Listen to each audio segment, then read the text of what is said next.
snagged by Evie Brown. Magic again. Detifo takes the handbrake off. A decent chance here for Bristol Bears for the Trice. They're over.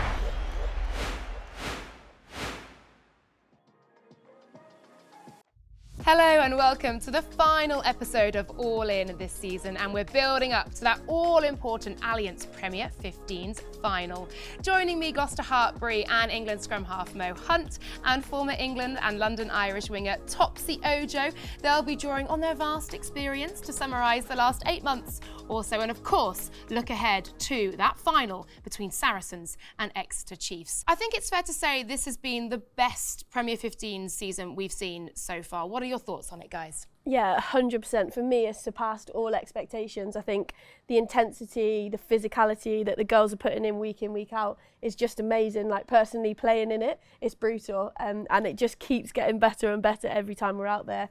Not only that, but just the amount of people that care about it now. Like, we've got crowds coming in, there's 5,000 down in Sandy Park. We've got people that really are taking added interest in what we're doing. And I think that for me has been a massive turning point as well in the league, and something so special and something like brilliant to be part of. Yeah, it's been class, hasn't it? Been a great season. And talking on the crowd, you know, taking the game to new stadium as well, that growth has been massive. You know, we've got Chiefs playing at Sandy Park, Lightning went to Franklin's Gardens, Northampton. You know, you've got big game. Wasps, Quins at Twickenham as well. Gloucester Hartbury been to Kingsholm. So taking the game to these newer, bigger stadiums so that wider audiences can see it has been huge. And actually the level of competition as well. I think at this stage, not that long ago, there were like 7 teams that could have got into that top 4. Obviously, we now have our final 2, but just to see the growth in that aspect as well has been huge. It's been great to watch. It's been great to witness. It's been nice watching it from the sidelines and letting Mo take all the batterings and, you know, trying to recover and go again week after week. It's what we want to see, and we've got a great final to look forward to as well. We do indeed. We've got the all-important trophy here. I think, Mo, this is the closest you'll get this season at least. Brutal. Wow, good. Moving on. Coming up on today's show, Rosie Galligan, an incredible story of resilience, from international to contemplating amputation and back to playing for England. Athletes and body image. Wasps' Ellie Boatman talks openly about the challenges women face in sport. And we prepare for that final between Saracens and Exeter Chiefs by analysing and digesting their stats. But first up, let's take a look at how rounds 12 to 18 played out.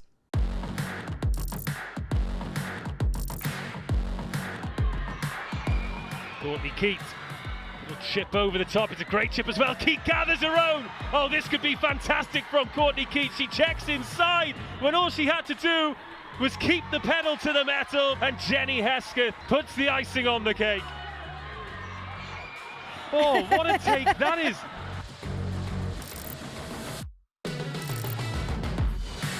Crab. Well, they have gone up the blind side. Connie Powell goes straight over the tackler, and Gloucester Hartbury back in the game. Scrum has gone very well. You've got Kate Jackery running into space here. She spotted room inside Tatiana Hurd. Oh, she's got round Emma Singh as well. What an individual effort from Kate Jackery. Aitchison there for Virbass. Aitchison trying to step away through, gives it off to Vicky Fleetwood. Big handoff from Vicky Fleetwood. Driving, pumping, Vicky Fleetwood to the line.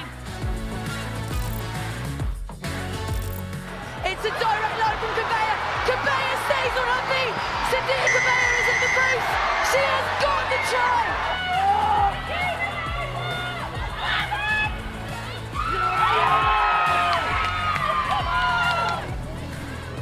Reed gives it short. That's a great line from Murray. Still going the outside centre. Great score from Phoebe Murray. Gets the ball away. Now Weaver. Matatonga. Second try for Lightning. Kick to chase. It's Connie Powell trying to get there. Ellie Underwood trying to get there, but Rowland will get there first, or will she? It's fumbled by Rowland. It's touchdown by Underwood. Scott to the far side. Cow one-on-one against Dow. What a step from Heather Cow. She's put the afterburners on. What a break from the Harlequins winger. Running towards the sticks. One-on-one against Abby Dow. Muir now in space. Hit by Beckett. 9. Wasps spreading the play. Abby Dow coming in. Great step from Abby Dow. Looking for the bonus point score. And Wasps are in again.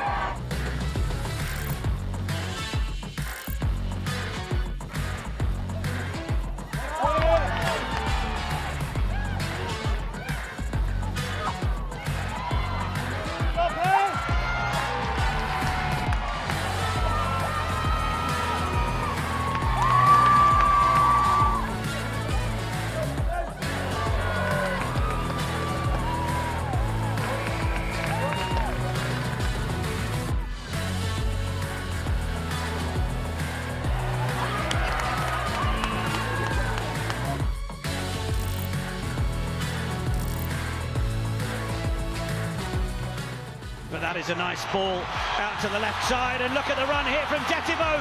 Can she go all the way? Janine Detivo! There's a roll offside. It's a long one for Sinclair, who steps back in powerfully, and Ailey Sinclair is being pointed to the line, but what a huge tackle! To the ground. Rowland with the dummy. Gets through the gap. Helena Rowland, Scarrett on her outside. Steps again. Magical from Helena Rowland. Simply one of the best running fly halves around. And the Lightning number 10 with another special try. Well, some brilliant action over the last few rounds. Mo, Topsy, what stood out for you both? I think Topsy mentioned it at the top, but for me, just the competitiveness of the games. Obviously, you've got Loughborough beating Harlequins when they're going for that top 4 spot. That's like mixed it up. I think so many of these games, you just don't know who's going to win. There's been some massive results across the rounds. The intensity, the internationals on show. I think it's amazing how many people we've got coming to the country now to play. Like, I know we're looking at Exeter quite often about how many people are down there, but it's brilliant that people want to be part of this league. And the intensity, like the level that is being shown week in, week out, the skill set, just unbelievable. Yeah, that's the word, the skill set. I mean, you look at those highlights there, those tries, and like, they're all in from 50, 60 metres, the handling, the acceleration, team tries, individual tries as well. I mean, the Helena Rowland finish was just class, but actually that's the level we've got to now. So you could take your pick from each and every game that's there. There's 2 or 3 standout tries. You go, right, that's a highlight reel finish. And that's been great. You know, that's been my standout. A bit of outside back bias there, but I love to see those kind of worldy tries. Some of the wingers that we've got in this league, like Ellie Boatman, how she finishes tries, Ellie Underwood, like Abby Dow, like unbelievable. Like, they shouldn't get through how they get through, and just their ability to find the way to the try line. I think we're so blessed in this country. We like the forwards tries as well, of course. There's still a place for the rolling Can't ball. be too biased with 2 okay. backs here. Talking of forwards, Harlequins' Rosie Galligan has been a colossus for club and country, one of the players of the season. But in between England caps, she's faced a life-threatening battle with meningitis and an injury that could have ended her career. Exciting. Then the straight line coming through. That's a great line as well. Memorable. England are the winners of the Six Nations. Resilient. I think this season has probably been my best season that I've had playing rugby. I've changed my mentality a lot. I've said to myself, I want to play rugby with a smile on my face. Hopefully it only goes and gets better from now on. I had meningitis in September 2019. It was actually a Friday evening, just before we were meant to play Richmond, and I just went really heavy. A few hours later, I was vomiting and unable to walk. My body had never been so sore. I just remember saying to the paramedics, this is the worst pain I've ever felt. All of a sudden I was quarantined in my own little ward for the next 10 days. They said if I came in a day later, I could have lost my legs. Going from being a really fit, young rugby player to not even being able to do day-to-day tasks, that's probably when I felt at my worst. It was a scary experience. I made my comeback just before Christmas. In January, I was dropped in a line out and I broke my ankle. Completely shattered it. They said that it was basically like a break that they'd never seen before.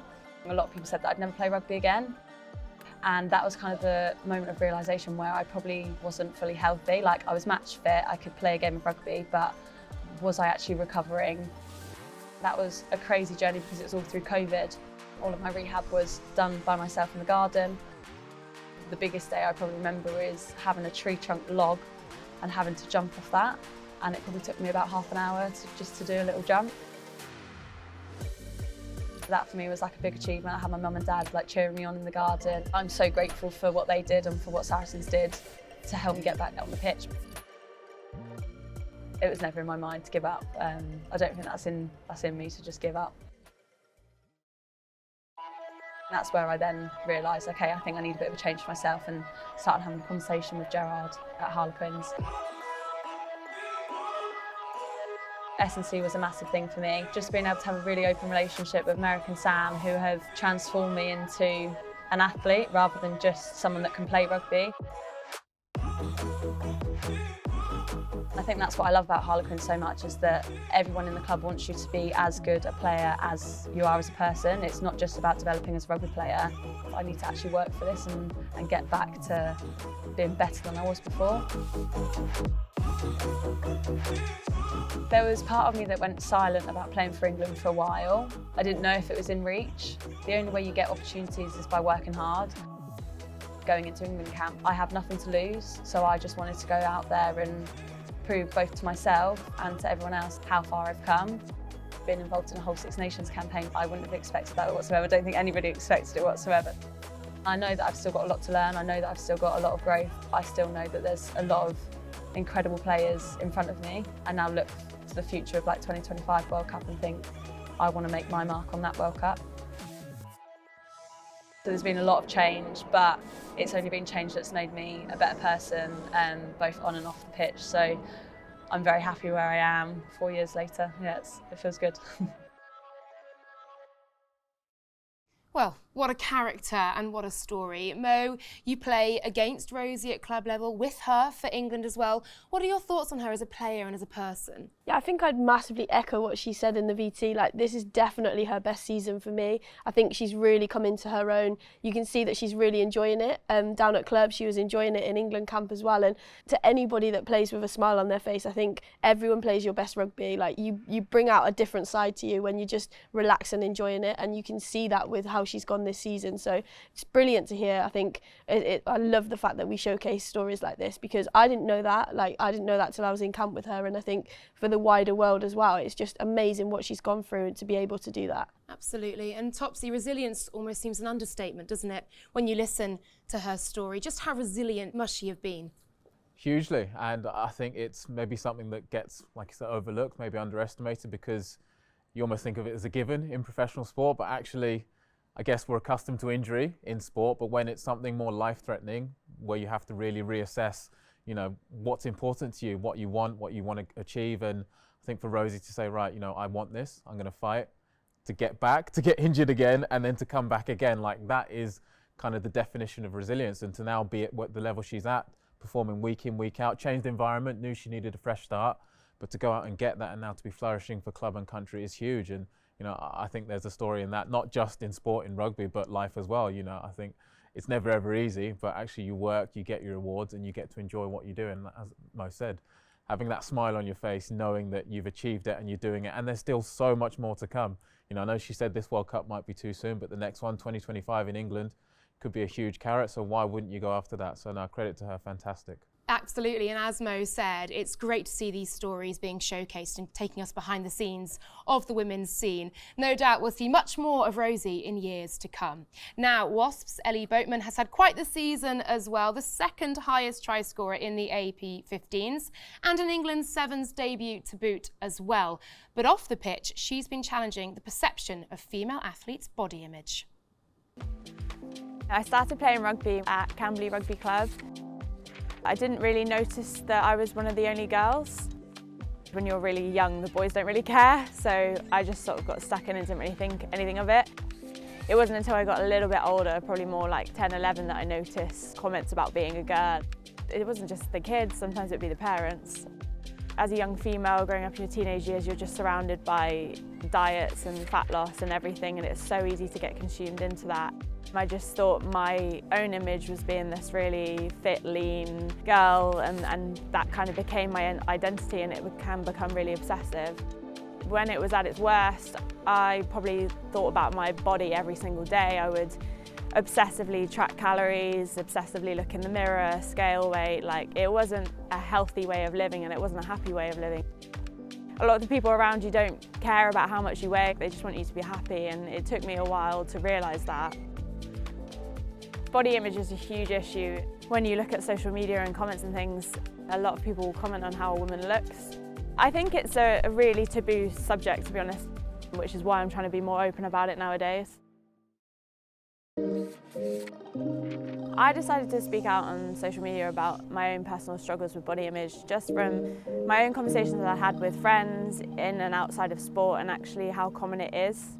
You don't realise how much what you're saying and what you're doing has an impact. If I could perhaps help someone by speaking about my own struggles with body image, could somebody benefit from that? So if they see you being positive about what you're eating and wanting to be strong and wanting to be fit, then they're more likely to want to do that. Seeing young girls pick up a ball, turn up to our games, like, it's huge for me. I have my own personal little super fan called Livy. She comes along to a lot of our games. It's so special for her, and it's so special for us to see that new generation coming through. It's still an ongoing thing for me, to be honest. It's not perfect to have my up and down days with it. I'm a professional rugby player now. It's my job to be healthy, to be strong, and that's how I use it as my mindset when I go into the gym or when I eat my food. It's how am I going to fuel myself for my sessions, and how is this going to help me as an athlete, and not just about how I look now. It's a performance mindset. Boatman now round the outside, Ellie Boatman, the winger in form, gasses round the outside. A player who just cannot stop scoring at the moment, Ellie Boatman. This year's been an amazing season for me personally, for the club as well. So many huge things have happened. Personally got to score a try at Twickenham, which I never thought I'd do. Boatman! Ellie Bowman has squeezed it! We said they needed something, and they've got it at Wasps. I was lucky enough to go to Dubai for GB Sevens, and after I came back, I was made aware that I'd be receiving an England Sevens contract in January, which has been incredible. My immediate hopes and aspirations, at club level, winning the Premier 15s would be such an amazing achievement. Paris 2024 is a huge goal of mine. I think it's the ultimate dream as an athlete to go to the Olympics. Who knows what the future holds. Really powerful stuff there from Ellie. Mo, I'm sure you've got many thoughts on this. I think I, as a woman working in sport, feel that pressure as well to look a certain way. You worry if you feel you've put on weight, and you do get those negative comments, deeply personal, mean, nasty comments on social media. It's kind of part and parcel of the job now. What are your thoughts on body image as a whole for women, for an athlete certainly as well, and what Ellie was saying?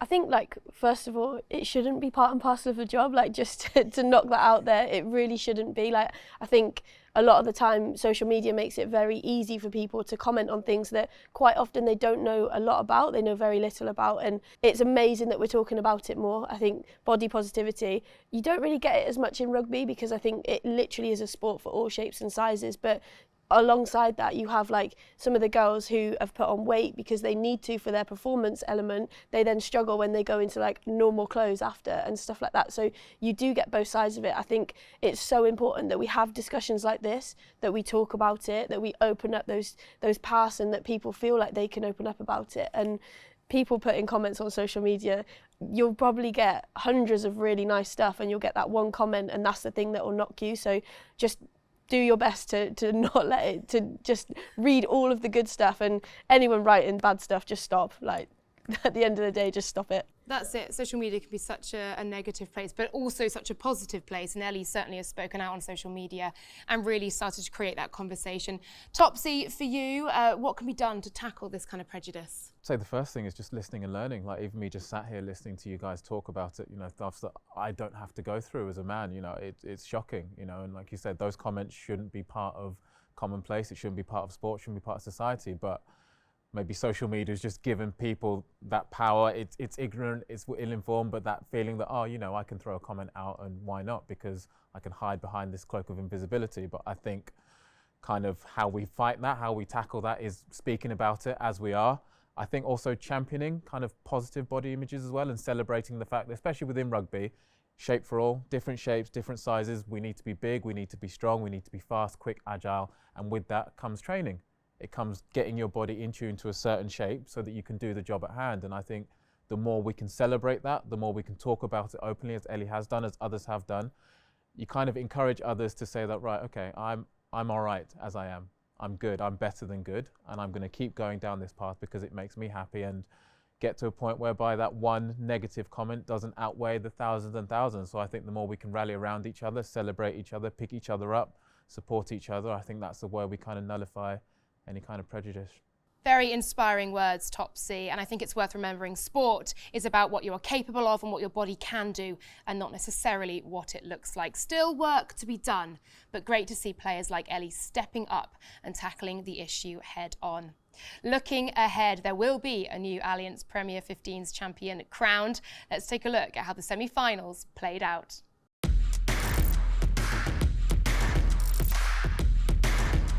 In a rivalry that stretches across both the men's and women's team, it is the league leaders against the reigning champions. This is where Saracens, so dangerous, so many powerful carriers, and one of those is Poppy Cleal. And what a sniper's effort that is from close range. It's to McKenna out to the right-hand side, looping over the top is Corrigan, the winger in form, steps inside breach, back inside to McKenna. Good hands from the Canadian. Vivas now, short to Marley Packer, runs up against Beckett, spins, goes again, brilliant from Packer. What a score from the Saracens, number 8. Deeper now with Burford, looking to be distributed. Space for Amy Cockayne, out to Jeff Breach. There are the points for Harlequins. Well taken from Saris. Great drive round the fringes. Campbell getting in behind. Packer to the left-hand side, placing it down. Goes again to Saracens. It's that player again, Poppy Cleal from close range. Twins looking to end their season on a high. It'll be the final few minutes of their 2021-22 campaign. 19, get out now, you change. Stick with this play. No, didn't stay inside. And then head towards Mo. The Quins are coming forward, looking for this consolation. At the back through Amy Cockayne, and they have the try. Ellie Green with the nudge through, trying to create something. That'll be run out by Sarah McKenna. Final play of the game as Saracens head to that 4th final in a row. They've beaten Harlequins, they've won the London Derby, they have knocked out the champions, and it is Saracens heading to Sixways.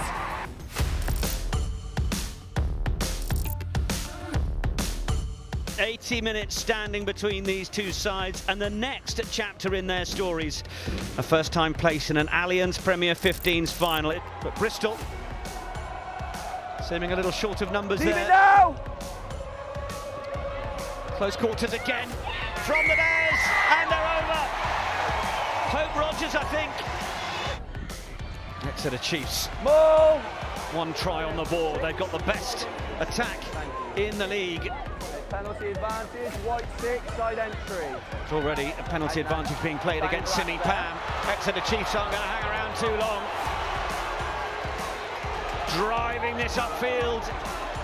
Looking very ominous for Bristol Bears once more. Exeter Chiefs score their 100th try of the season. Bristol have got the penalty advantage as well. No, let go now! It's there with West. It's still moving ever closer to that line. Bristol Bears are over. Now there's so much width here. Reed can feed it away from Murray. The one who gave them the position on the field is the one who finishes with the try. It's going to be Ward at the front. Bristol Bears look to keep it as simple as they can. And here come Reed and Murray to add their weight again. It's under the arm of Hannah West. Bears creeping towards the line. Are they going to destroy Exeter Chiefs' hearts by playing Exeter Chiefs style rugby? Yes, they are. Bristol Bears take the lead in the match for the first time. Can the Bears defend this? Okay, use it now. Now they're told to use it. Robinson goes, Detivo, 1-on-1 to score! It had to be! And look at the face of Susie Appleby. And Hesketh outside her. Has that just gone to ground?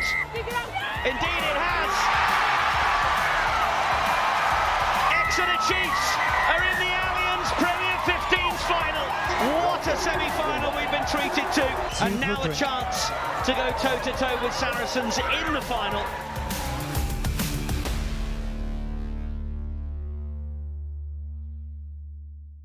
Well, that was Saracens doing what Saracens do best, and Exeter Chiefs making a final for the first time in their club's history. Mo is with our analyst Ross Hamilton to understand where the semis were won and lost and to look ahead to the final.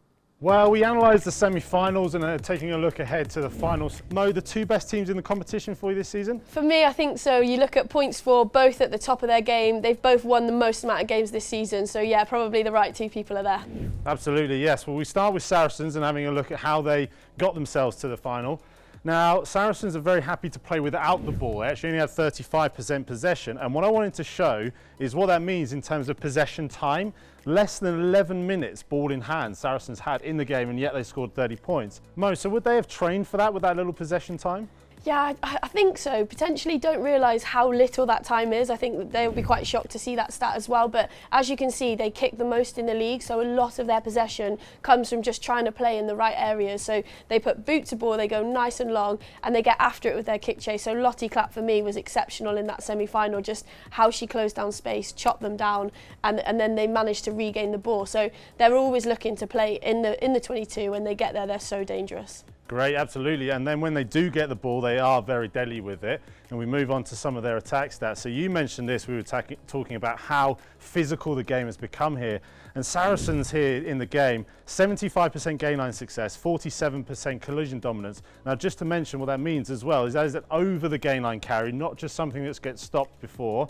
And a collision dominance is where you manipulate the contact areas that you go forward as well. And those numbers are so extreme, 3 and 4 times that Saracens get over the gain line in their carries. I mean, that's phenomenal kind of stats. That's crazy. I think also nearly 50% tackle dominance. So every time as a team you're carrying in, you're being knocked back 1 and 2. Like, that's mental. There's no way that you can play against teams like that. I think this is so appropriate to how they play. Their forwards are massive. As a 9, I'd love to be on their team behind a pack that does that, because it's just an armchair ride. There's no way that you can compete at breakdowns to slow that ball down. So everything's just a knock-on effect, and you just continue that momentum, which is how Saracens do play. Right, and exactly that, and it links into their ruck speed. So they didn't actually have that many rucks to play with, but the average ruck speed was 3 seconds. And I know that's a very small amount of margin, 0.3 seconds difference, but 0.3 seconds faster at every single ruck does make a difference at the end. And the final one on the end there, percentage quick ball, is the percentage of rucks they had under 2 seconds. So again, 1 in 3 times their ruck is away less than 2 seconds. And again, as an armchair ride for a 9, that's the kind of ball you want to play with, right? Yeah, exactly. It just makes everything so much easier. If there's no time for the defence to set, you just ball away, and it just means you have so much more time to pick options, play on defenders, sit people down, and yeah, it makes the game so much easier. Definitely. All of those together, if you can piece both of those together, it creates you opportunities. Opportunities in the opposition 22 or the red zone. And Saracens didn't actually have as many as Harlequins, but their efficiency, their points per entry were incredible. Just to give this a bit of context, these two teams were dead even, second best in the competition this season at 2.26 points per entry, which is our red zone efficiency. But in the semi-final, Saracens were able to improve that to 3, and Harlequins dropped off to 0.83 with a try at the very end when the game was done, really. But that kind of efficiency from Saracens is their game plan. It is, and this is why I talk about Saracens knowing and finding a way to win, because when it matters, when it's like the most important semi-final, in finals, they do this, they increase, they improve, and it's just so difficult to defend against. So Saracens have a line out in the opposition 22, and it actually gets a little bit scrappy. So May Campbell does very well here to react and get a carry over the gain line. She actually makes 9 metres off of the back of this carry. So well reacted there, does a great job, very good carry in the first instance. Yeah, and you think for all money at the moment, Harlequins are going to come up with this ball, because as an isolated attacker in the 22, real danger play, but brilliant clear out to keep momentum. Marnie Packer for me here does such a good job. Recognises she's actually the 4th player into that ruck, but 2.7 seconds gets them on the front foot again. Yeah, and everything about this is going forward, the momentum to the line. You see what this does to the defenders. So Harlequins have actually got 4 on the blind side, marking no one really, but they don't have chance to get around. Amelia Harper here, a little bit out of it. Poppy Cleo doesn't even allow the ball to be presented. She just goes in straight away over. Everyone expects her to just secure that ball, but too quick thinking for her. Super efficient, super fast, no chance for the defence whatsoever to react, and a fantastic try for Saracens there. Okay, so moving on to Exeter Chiefs and how they like to play. They actually want the ball in play a lot. Both of these teams do. Saracens actually the first and Exeter second, but then Exeter average the most amount of carries per game, 20 more in fact than Saracens in second place. But what we saw in the semi-final was that Bristol really dominated this. Ball in play was even higher than Exeter or Saracens average, but then Bristol had the majority of the possession. 28 minutes, 41 seconds possession time and 176 carries to just Exeter's 80. A huge defensive effort from Exeter, right? Yeah, that's mad. I think the stat coming out was that Exeter made over 300 tackles and 3 of their players made over 30 tackles each, which is just crazy to think of. They would have had to have some serious ice baths and downtime after that. 100%. A huge defensive effort from Exeter, and they average very good tackle success for the season, 3rd best in the competition. But what's vital for them is how many times they get 2 players into the contact area. The most in the league, just marginally better than yourselves, Mo. So why is this important? Why are 2-player tackles so important? It helps with that collision dominance that we were talking about, that tackle dominance. So you manage to stop people on gain line. That second person in also, they're the one that add the force to drive them back the other way. It gives your defensive line time to set. Depending on how you do it, it gives you time to get back to feet, to be able to contest that breakdown as well, which we don't see a lot from Exeter, but it is something that is used across the board. And yeah, it makes it really difficult because there's no real options if 2 people are closing you down the whole time. Maybe something that they can employ to stop that gain line success and collision dominance that we showed from Saracens. So we've got the clip here. Now, this is just one example. Exeter had to defend multiple phases where they went multiple possessions back to back. And this example from a kick chase, just to show the first line, this is where the gain line started. So this is where the first point of contact was, and this is where Exeter start defending from. Very good again, 2 players in that tackle straight away. What they do so well as well is they hold players up. They just make it really difficult to get to floor, which gives this line time to set. The big one for me here was even though Bristol got gain line success, Exeter didn't commit any players and can still manufacture their structure outside of that to be able to deal with the next threats. Yeah, absolutely. You just see everyone knows who they're on. They're working in numbers. Here you see a counter coming on. That's the time that it's taken from the initial contact to the ball being able to be played away, 7 seconds. And that just gives your defence so much time to get set, to mark up, to get prepared and organised for the next phase, right? Yeah, here you see as well, double tackle. So one's gone low, one's gone leg chop. The other, Dalika Menin's come in. She's gone high. She's tried to hit and come through that. And this is that example of when you slow that ruck down, you can get everybody set. They're coming up straight line, marked up, and they know who they're going to go and tackle, and then a huge hit from Catherine Zachary there. Brilliant hit, wasn't it? That's Brilliant. absolute textbook. That's the kind of defence that we're talking about. 2 players can control the situation. We cut this towards the end. This was 10 phases that this possession went on for, and you can see here that Bristol only made 6 metres in 10 phases of play. Yes, they got a penalty at the end of it, but it was just one example of how Exeter were able to stop and hold out Bristol so well. They don't commit at that breakdown. They leave space so that tackler can come up straight away, jump into the guard position, and then as a line, they just know who they're on. They're coming up. It's the intent to keep going and keep chasing those feet. And as you mentioned, double hits coming in, no option in attack to send those offloads because there's people all around you. They're very, very good at it. So we saw that Exeter don't have much possession, but when they got into the red zone, they took their chances really well. Just 7 entries compared to Bristol's 11, but took more points from them. That also includes 3 possessions in the first 20 minutes where they converted every single time. 3 fantastic conversions from Gabby Cantona for 100% success rate and 7 points per entry. Yeah, she's brilliant. Top percentage kicker in the league, and that is definitely somebody you want on your team going into a final. Fantastic. 2 great teams, 2 very physical teams, going to take their chances when they get to a great contest coming up. Thank you very much indeed, Ross. We are all set for the Allianz Premier 15's final, and it's going to be an intriguing encounter, isn't it? Saracens looking for a 3rd title in just 4 years, and Exeter Chiefs, well, they are looking to complete the double. An incredible achievement for Susie Appleby's team that did not exist 3 years ago. Topsy, what can we expect from this final? Tough to maybe put a word around it. There's going to be loads of stuff, but the one that jumps out to me is physicality. I think it's just going to be such a physical contest. You've got two very powerful sets of forwards going head to head, and I think that battle on the gain line, that battle for territory, is going to go a long way to deciding who wins the game. Maybe a bit of animosity, a bit of a rivalry brewing between the two, I don't know, maybe based on the last couple of games, but look, it's the two best teams in the country going head to head. Friday afternoon, no better place to be, so can't wait to see who comes out on top. And Mo, Exeter have beaten Saracens, but they are such a force, aren't they? How can they beat them again in this big game? They just need to take their opportunities. Exeter needs every opportunity they get at points, they need to make sure they're coming away with them. I don't know how you do it. I don't think anyone's worked it out, but they also need to try their best to quieten down Poppy Cleal and Marley Packer as well. Yeah. But again, I don't know how you do it, because at the minute those two really are top of their game, and I think they were missing last time out, which is why Exeter ran riot and put those points on. They make such a difference. So if they can quiet them down, if they can get in their heads, I think they stand a much better chance. But yeah, Saracens are going to be a real force to be reckoned with. I'm going to put you both on the spot now. A prediction, please. Oh, classic. I'm going to go Chiefs. I'm going to go Chiefs. I know, bold. Sorry. But I think momentum is with them. I think they're in a good space. You know, they understand the rugby they're trying to play. They're well drilled. Yes, I know Saracens were missing players in the last fixture, but that confidence of knowing that, you know, they've got a few tactics up their sleeve that can help them get to victory, I think they're good for the win. Mo? Yeah, do you know what? I would have gone Chiefs as well, but off the back of the semi-finals and how both teams played, I'm actually going to go Saracens. I just think, like I mentioned, they just know how to win. They find a way. They've got real leaders in there that they just get everyone on the same page and on the same board, and they really work with the momentum of the game for me. So yeah, I can't look past them. Laura, deciding vote? Wow, we're split down.